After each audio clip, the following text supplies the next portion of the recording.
In October 1957, my dad made me go into the house, into his ham shack, and said, listen to this.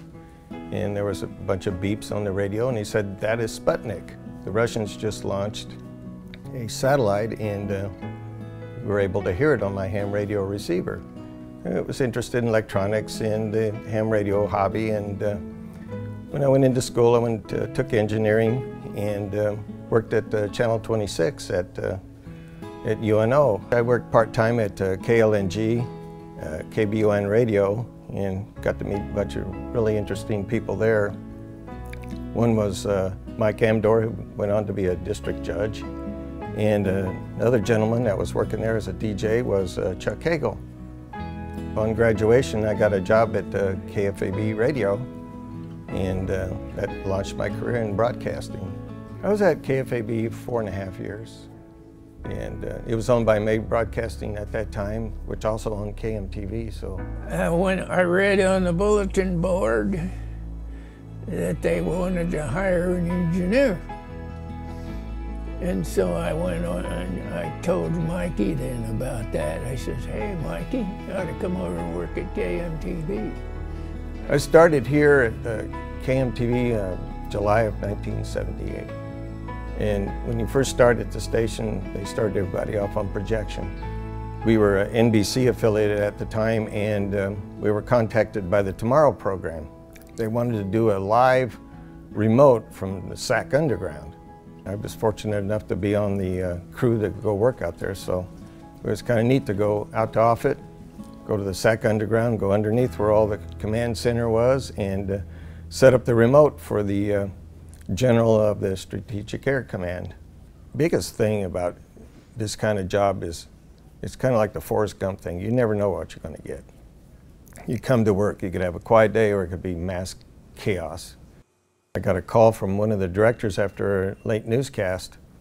Said, Mike, we heard on the police scanners that Channel 7's tower had fallen down. Got up and looked out the window, and there was a big void along the string of towers where there's normally lights. There was one set missing.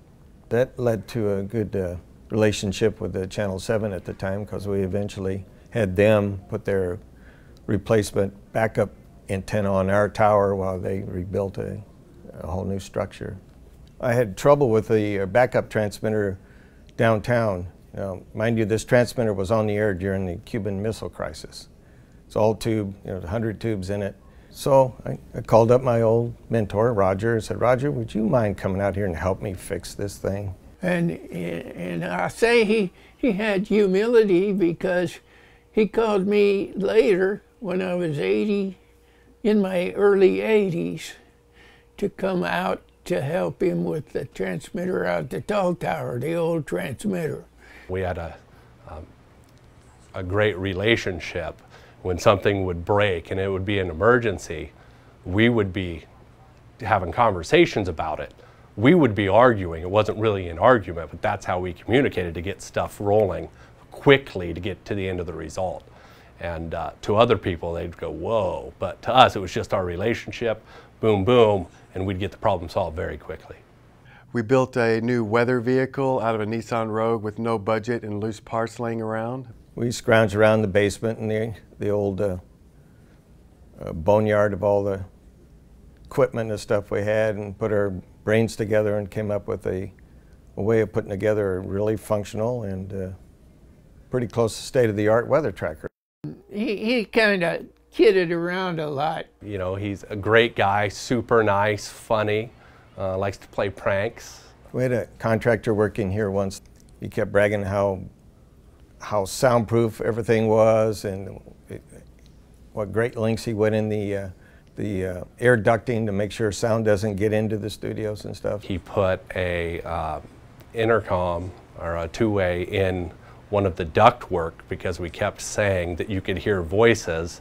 I called him in to complain about the noise getting into the studio, and he was shocked. He just was beside himself. So it lasted for about a half hour or more until he started getting up, then ductwork started tearing it apart, and I said, well, we better stop this now.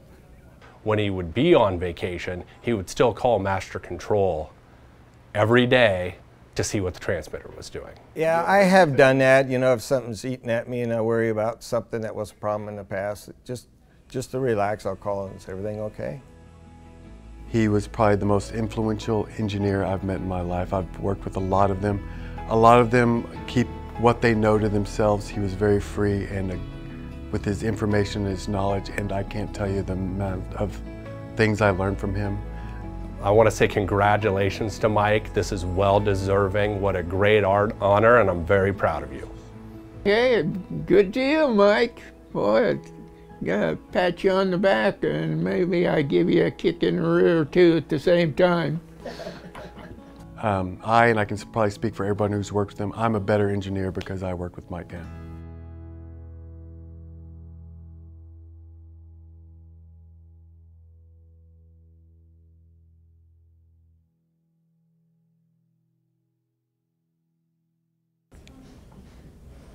Yeah, we can get through it and go back and redo some of that if you want. You're gonna be on TV? I hope not. Oh, sorry, I didn't mean to kill your... That's all right. All right. Cut, gotta go again. All right. Start from the beginning.